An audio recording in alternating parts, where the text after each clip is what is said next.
Today, it seems that the attempts to reach about a breakthrough in releasing more Israeli hostages, attempts are gaining steam. The Israeli Mossad chief is meeting the Qatari prime minister in Warsaw with somewhat of a joker. CIA chief Burns also very much present there with the hope that it will bring about a new deal. And in this respect, we want to head now to Tamir Rahamim, the cousin of kidnapped soldier, 18-year-old Liri Elbag.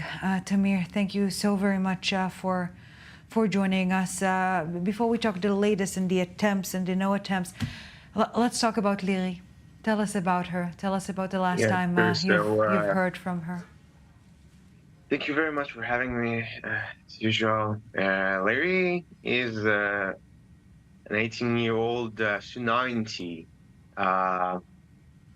woman. She just started her life, joined the army 4 months ago. That's all.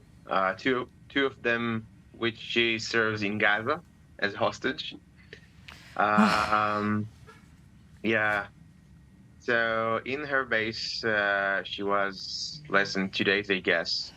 Was about to close her first weekend on the base, and yeah, suddenly colorful, happy child just went underground with great concern to her well-being. So last time I was interviewed here in I-24, I was quite desperate because we didn't know any details about her until then. Since then, we got some sites of, actually, I won't call it life, but it was like, she's not dead yet. She's better than dead, which is, she's alive, so she still has a chance and we still have hope.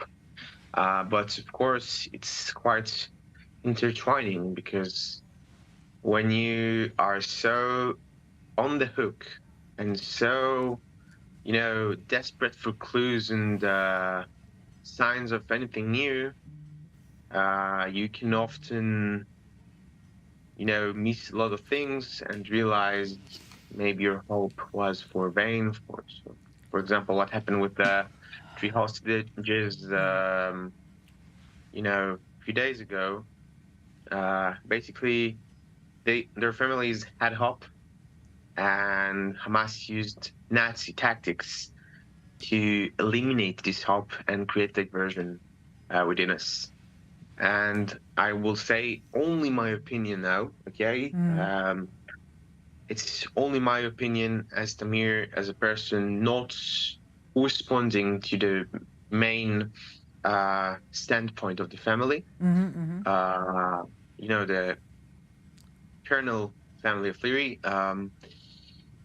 I don't think those deals with terrorists are a valid thing or something that promotes us. With all due respect to the remaining hostages and with great concern to them, I don't think negotiations with terrorists would lead us anywhere.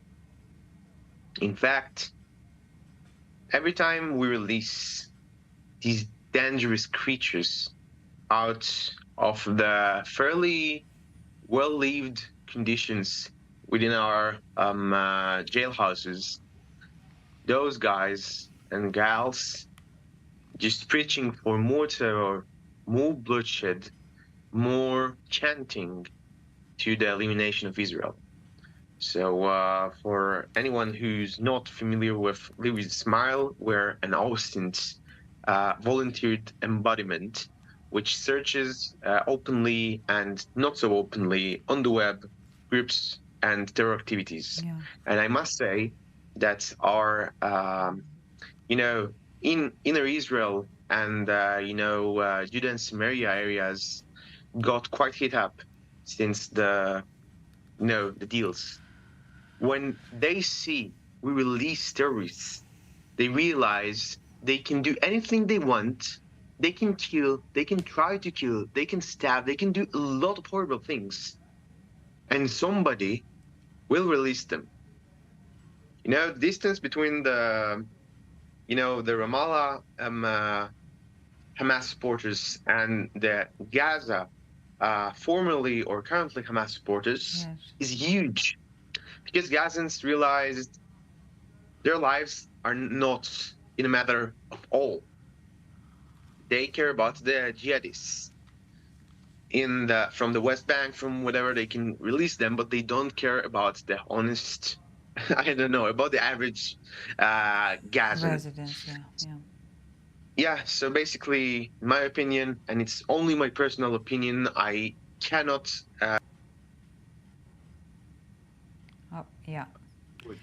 Somebody just called me. Yeah, yeah, we hear you. So basically, I don't think it's rational, good, or beneficial to any Western party to discuss with terrorists.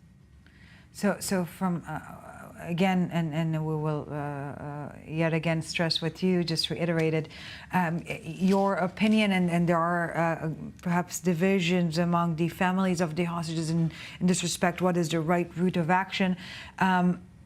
You're suggesting that only further military pressure will bring about the potential release of the hostages, Tamir?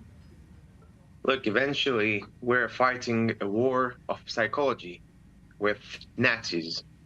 And as one who has great passion to history, and World War II is quite close history, to be honest, the Nazis used exactly the same techniques in larger scales in Europe when... All right, yeah. We're having some technical basically, difficulties, yeah. Basically, the British Navy was about to hit some Nazi bases and, get a hold of their fuels. Yeah. So what the Nazis did is to transport over 10,000 concentration camp prisoners or hostages, Jewish ones, load them with fuels to the ships, and send those ships blankly to the bay. So British bombers just dropped a whole load of bombs, basically, and explosives, killed almost all the prisoners, thought they were Nazis. And basically, what we see here in Gaza Strip nowadays is exactly the same technique. I mean, we, the Israeli press, are like to promote the fact Israelis killed hostages. No, that's actually not. I don't think that's the clear and whole situation and whole context. Yes. I think those guys used hostages as human shields, and within the stress and the way wars are fought, we couldn't take the risk to our soldiers, which are, every day we get another dead. I mean, I thought about going to work out today in my park nearby, and near this park is a military hospital, cemetery. Yes. So last time I did a run there, I heard Tamir Rahamim as my playlist. Yeah. So excuse me for caring about the lives of soldiers than a potential risk to hostage, but I don't think we should negotiate with those inhuman creatures. Yes, a complex situation, no doubt about that. The moral dilemmas here are immense, as just portrayed by you, Tamir Rahamim, the cousin of Liri Elbag. We do hope, of course, that Liri and all the rest of the hostages will be back here, back home in Israel very, very soon. Thank you very much for speaking with us, Tamir. Thank you for having me again.